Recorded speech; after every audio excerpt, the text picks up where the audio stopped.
Right, okay. Yes, it's another Monday. It's another Roman architecture and art class. This brings it into the Severan period.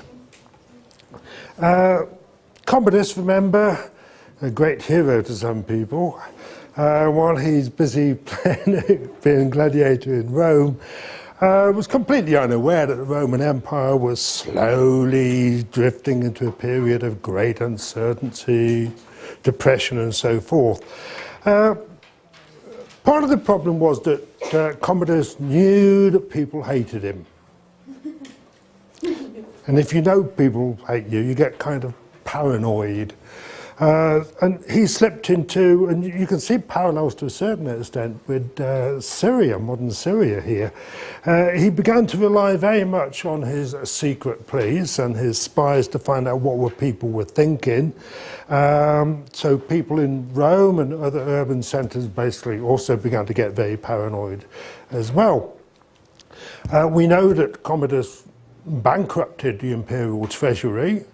As I told you, he devalued the coinage twice. Now, the Roman currency system depended on coins having a fixed weight of metal which is proportionate to something else, so that such and such an amount of silver equaled such and such an amount of gold. Well, the gold coin remained stable, but people could see that the silver coin, there was less and less silver in this, and also the bronze coins had less and less bronze in them, so people could see the currency was going really bad. He had an expensive lifestyle, remember. The way he got round all these problems was to accuse people of treason, have them executed and seize their money. Then would go, basically went on and on like in this particular way. But the real turning point for Commodus comes in AD 191. It starts to come in the year AD 191. There is a major fire in Rome, and he declares to the people of Rome that he's going to rebuild the city, completely rebuild the city. He will name it Colonia Commodiana, the city of Commodus. Then in November 192, he says work's going to start in January of the following year, and that he will celebrate the start of this work by an official reception in a Roman Senate house on January the 1st, AD 193, at which he would appear dressed as a gladiator. This proved just a little bit too much for one person, the Praetorian prefect, who decided that enough was enough and it was time to get rid of this madman who controlled the Roman Empire. It seemed that he had discussions with the leading senators of the time. Commodus had no living relatives. It was agreed to make the city prefect, Pertinax, the new emperor. And then they started to plot against Commodus himself. They got his favourite girlfriend, a lady by the name of Marcia, to agree to put some poison in his food on the dinner of December the 31st, 192, which she did. But it seems she put a little bit too much in because he was immediately sick. So poison didn't work.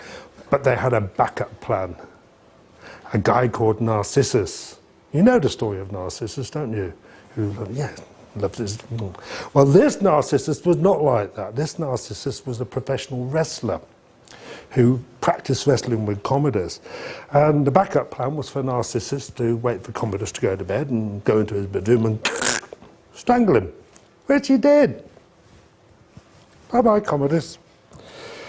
And this man becomes Emperor of Rome, Pertinax, Publius Helvius Pertinax. Like most Roman leading senators, he had a standard military career. He governed a few provinces. He took power by agreement with the Senate. Everybody welcomed him becoming the new emperor on the 1st of January. He then checked how much money there was in the imperial treasury and found out that basically there was nothing. All the money had been spent. This created a small problem for him.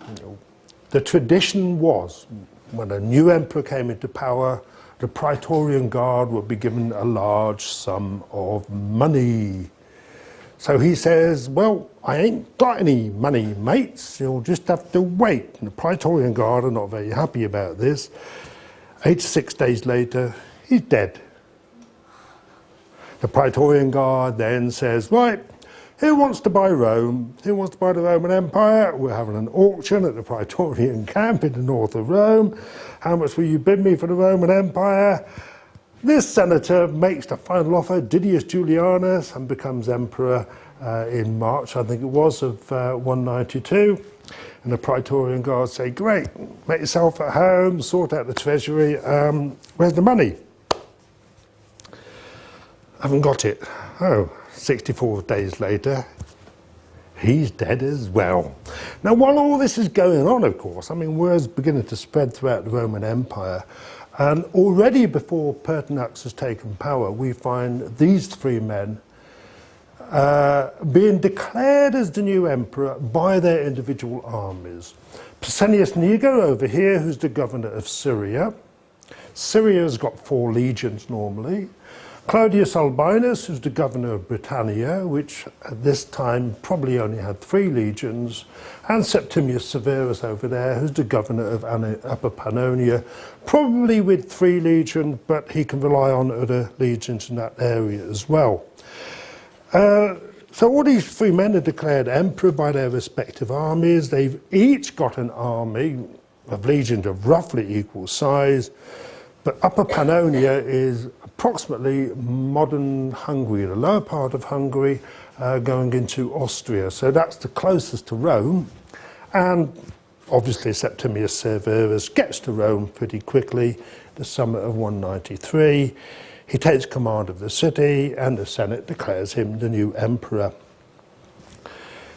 He now secures his position by agreeing a peace with this man, Claudius Albinus, in Britain, saying, you can be my co-emperor, I'll just go off and deal with Pescennius Niger. So he immediately starts a campaign. He drives Pescennius Niger through Anatolia. Anatolia has come under the control of Pescennius Niger. A place called Byzantium is his main capital, as far as the east is concerned, apart from Syria. Septimius Severus eventually defeats him in 194 at a place called Issus. Well, you've heard of the Battle of Issus, but you all know the Battle of Alexander the Great at Issus, exactly the same place. Alexander the Great, 333 BC, Septimius Severus, 194 AD. Issus is, of course, the classical name of the site at Kinnet-Hoyuk, where Marie Henriette Gates is working. Severus now has to deal with a Parthian attack on Syria, then he deals with Anatolia. Byzantium holds out until 196. Once Severus has got control of the whole of the east, he marches into Gaul, France, and declares war on Claudius Albinus there, defeating him at the Battle of Lugudunum, Lyon, in 197, which means that he is now princeps. And I've put 2 alternative dates up here. 193, that's when he's declared princeps. 197 is when he is actually emperor by himself. 193, incidentally, is a year of 5 emperors, but only 3 of them are actually legal. But it is Claudius Albinus, Pescennius Niger were never declared emperor by the Senate. Well, it seemed that in private, many of the leading senators and people at Rome didn't exactly welcome their new emperor. Well, it's partly, of course, because he took power with the help of the army. Everybody else, for the last 100 or so years, had taken power by agreement with the Senate. The Senate sort of declared a person emperor.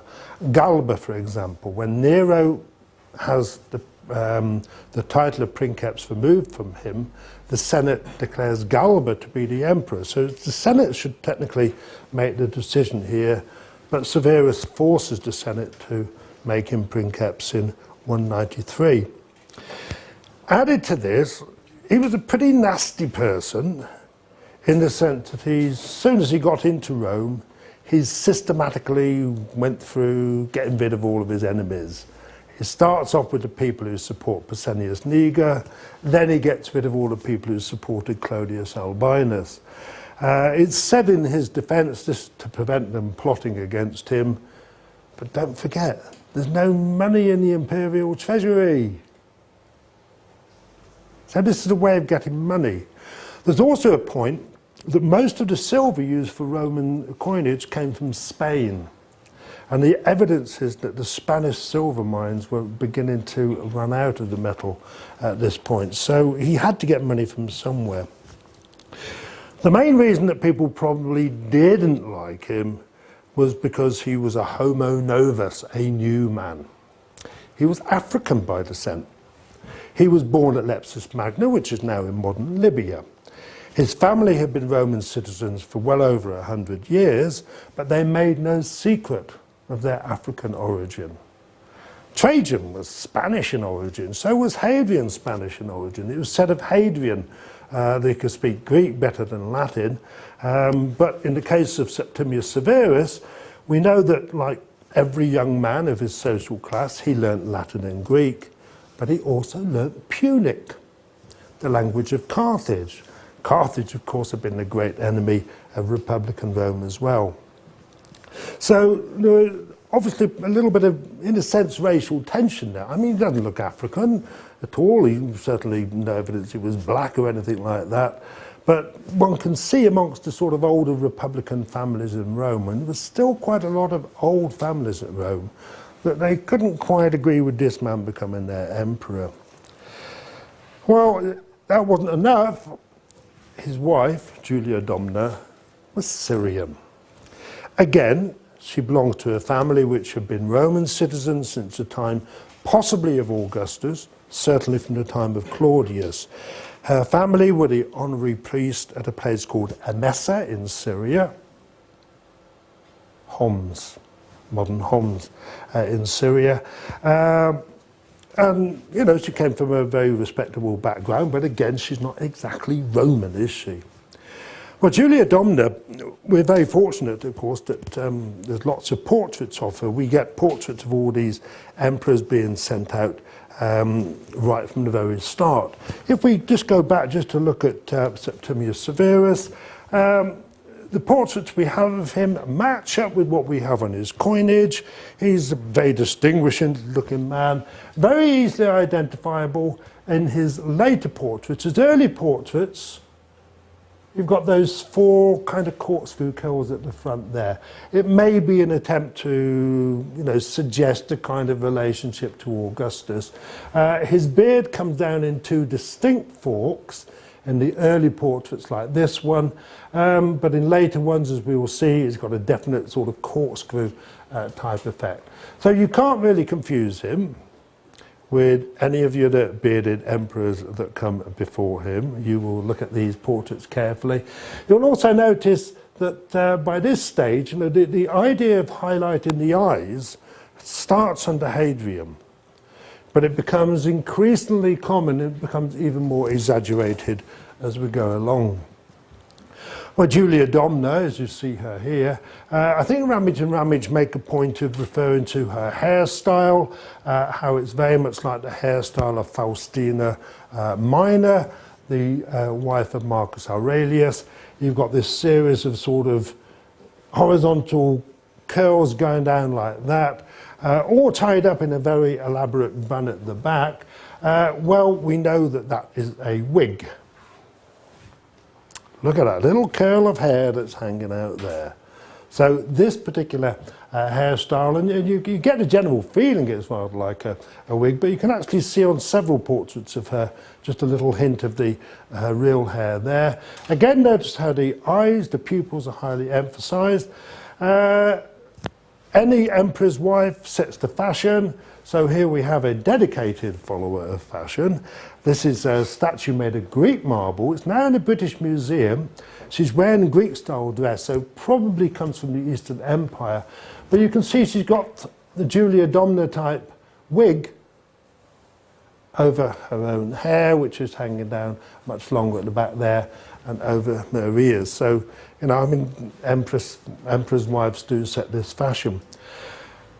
Her later hairstyle tends to go a little bit more like this. You've still got those horizontal waves coming through, but you've got a much more obvious sort of vertical streak to it. Now again, this is going to be a wig.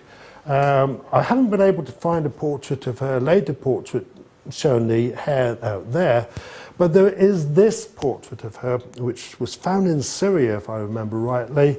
The facial characteristics are definitely those of Julia Domna. So this is Julia Domna without a wig, and you can see that she does actually have slightly curled hair coming through there. Again, notice these very heavily emphasized eyes, and also the eyebrows tend to be emphasized more in this particular period. One remarkable piece of art that we get from the Severian period, which was probably made quite early on, to judge from Julia Domna's hairstyle, is the so-called Berlin tondo. A tondo is a piece of art that's circular. So it should be tondus, actually, not tondo. It's about that big. It's not particularly big. Found in Egypt in the 19th century, now on display in what used to be the Imperial Prussian Museum in Berlin, now the History Museum in Berlin. The Pergamon Museum is at the back of that. Beautifully painted. It's a marvellous piece of work, very rare survival of ancient portraiture. Here we've got Severus quite clearly. Now notice these very definite corkscrew curls coming down from the beard, which is what we get on the later portraits, much more so. You can just see a little bit of the corkscrew curls there. You can see that he's wearing a gold wreath, oak wreath. It's decorated probably with jewels there. He's got sort of grey-white hair, grey-white beard, a dark complexion, well, Punic in origin, Libyan in origin, there's nothing wrong with that. But the convention is anyway to show men darker than women. By his side, Julia Domna, she's also wearing a very small crown, and hers is decorated with pearls, and she's got pearl earrings there, and a pearl necklace as well, and it looks like a very large pearl on the brooch. She's got that early-ish hairstyle there. In front, the two sons, Caracalla and Gaeta. Caracalla over here, Gaeta over there. Now, Gaeta gets murdered on the orders of his older brother at a later date and suffers damnatio memoria. So his face is taken off there. So you've just got these little imperial portraits there. Doesn't he look a sweet little boy? You wait till you see the later portraits of him. Oh, not a very nice person at all. The damnatio memoria that he was to suffer was to come much later in time than when this was made. As I said, the indications are that this is going to be early in Septimius Severus's reign. It could be as early as 193. It'll certainly be popular by about 197. That would match the apparent ages of the two boys. Gaeta is the younger one. He's shown higher and taller, but notice he's behind. So that indicates that this, apart from the fact his face is gone, this must be Caracalla there. Well, the great pride and joy of the reign of Septimius Severus in reign is the Arch of Severus, built to commemorate his Second Parthian War.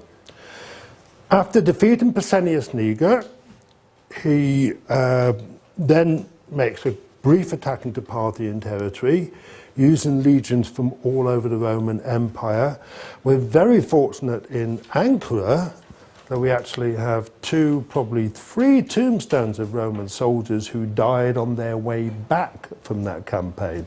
We actually have the dates written on the tombstones in two cases. The third case is the legion could only have been involved in the first campaign. Then this Second Parthian War starts in 197. Roman armies marching down the Tigris and the Euphrates. The source of the argument is a place called Nisibis. Well, actually, a place which is now called Kamishli which is just south of the border between Turkey and Syria. On the north side is Nusaybin. Well, Nusaybin is often identified as Nisibis in many textbooks. Nusaybin is not Nisibis. Nusaybin was developed on the site of the cemetery of Nisibis. Nisibis proper is just south of the border in Kamishli. But that particular area was always being sort of kind of fought over between Rome and the Parthians and their later successors, the Sasanians. And the campaigns of Severus starts in 197. Roman armies marching down both sides of the Tigris and the Euphrates. 198 we see the capture of all the important Parthian cities in Mesopotamia. Well, this is the second time that Severus has defeated the Parthians, forced them to make a peace. And so the Senate has to honour him with a triumphal arch within the Roman Forum, the arch being dedicated in the year 2003. 203 is Decimalia, 10 years after being emperor. Notice this is in the Roman Forum. Now, there isn't much space in the Roman Forum. And in fact, this is the first major architectural addition to the Roman Forum since the construction of the Temple of Faustina, therefore Faustina. But much more to the point, let's look at its position in terms of politics and propaganda. Severus had a rather uneasy relationship with the Senate. He kills a lot of senators because they support one side or the other. He knows the senators don't like him. They probably don't think very much of him because he's an African. The arch is right next to the Senate House, the Curia House. So the senators are reminded every day that Severus is emperor. But the arch commemorates a Parthian victory. Over here is the Arch of Augustus, the Parthian Arch of Augustus. The Parthian Arch of Augustus was, Severus can't build it there, but he can build it at a diagonal, and look, it is slightly turned in. The Arch of Severus has 3 entrances. Triumphal arches normally only have 1. The Parthian Arch of Augustus has 3 openings. So there's a definite link being made here. It's a symbolic link. When you look into this further, and always remember that most monumental architecture done by rulers is done with a propaganda purpose, and this is certainly true of the Romans. Augustus took power after a bloody civil war and created a new system of government which was to last and bring prosperity. Severus takes power after a bloody civil war which divides the Roman Empire. So, you know, there's other link-ups that come in here as well. So always think this particular thing about architecture. Why is a building where it is? What is the message behind that building? And so forth. Well, like the Arch of Trajan at Beneventum, and probably the now lost Arch of Marcus Aurelius, the origin of the panel arches. We don't know what that arch looked like. This is completely covered with relief panels on both sides. I'm just going to test your patience again. I'm also going to test your knowledge of the Roman Forum. That's the Curia over there. This is the Temple of Saturn over here. Basilica Julia there. Concord, Arch of Titus, Temple of Faustina, Julius Caesar, Venus and Roma, and of course in the back there, the building which I can call the Colosseum, but you can't. Yeah. Well, by the time Severus made his arch, how well would the other buildings be, you know, like in condition-wise? There had been a fire in 191. It's not known how much these would have been damaged, but there's no evidence of any repair work on any of these until the time of Diocletian, when that's repaired. So they seem to keep going in regular maintenance, yeah. I'm now going to test your patience again because I haven't seen what this slide looked like, and I can now see it's absolutely awful, but at least you can see the Arch of Titus quite clearly in the background. Well, the thing about the Arch of Severus is that it was very badly damaged in a fire in the 4th century. A lot of the really interesting parts are almost unrecognizable now. But the thing is that what this arch brings in is a new, or rather it develops this art style we see appearing on the base of the column of Antoninus Pius and on the Aurelian column. The use of short, cubic, stocky figures, frontal aspect. But we also see quite a clear change and difference in the carving technique and the way things are being represented. Let's look, for example, at some of these pedestals down here supporting these engaged columns. You've got scenes which look vague, sort of rather open background. There's a lot of classicism about them, but you know, you're losing a bit more of the form. You're getting a bit more emphasis, you know, on volume, you know, sort of solidity rather than anything else. They do have a classical air to them, but you know, they're slightly different from type of things we've seen before. Typical Parthian with his Parthian hat on there, Roman soldier escorting him. The Roman soldier has got a little attempt at a beard. You know, this is the guy who can only grow a little bit down there and not much else. When we start looking at other details, for example, these victories in the spandrels up here, notice, by the way, the very long dedication on the top. After the time of Hadrian, because all the emperors tend to be adopted, they like to keep on pointing out who they're related to. Severus actually claims to be descended from Trajan on the longest inscription, and you get a complete list of all their names. He even takes the name Aurelius or gives the name Aurelius to his older son Caracalla. But what I want you to focus on here are these spandrels. The spandrels, these sort of spaces at the top of an arch. Look how unclassical this is in many ways. It's sort of rather rigid, rather flat. If you compare it with, and I know this is a very bad one, this is the best one I could find, but this is one of the victories on the Arch of Titus. She's got much more form to her. She's not sort of flat like that. She is much more classical. She's rather sort of, you know, sort of solid looking. But the real difference comes with these here. These big panels. Oh, sorry. I want to mention, yeah, you've got the minor spandrels have also got these figured in. Not a terribly good photograph, but I only ever see this when I give you a class, and I know not to show this photograph next time. And the victory procession going around there. These panels here, these are the absolute delight of the Arch of Septimius Severus. Each one measures roughly 4 meters by 4.75 meters. 4 placed above the side arches on both sides. They are not identical. They show scenes from Severus's Parthian War, the second one. What we have is one of the best examples you can think of Roman historical narrative, strip cartoon style.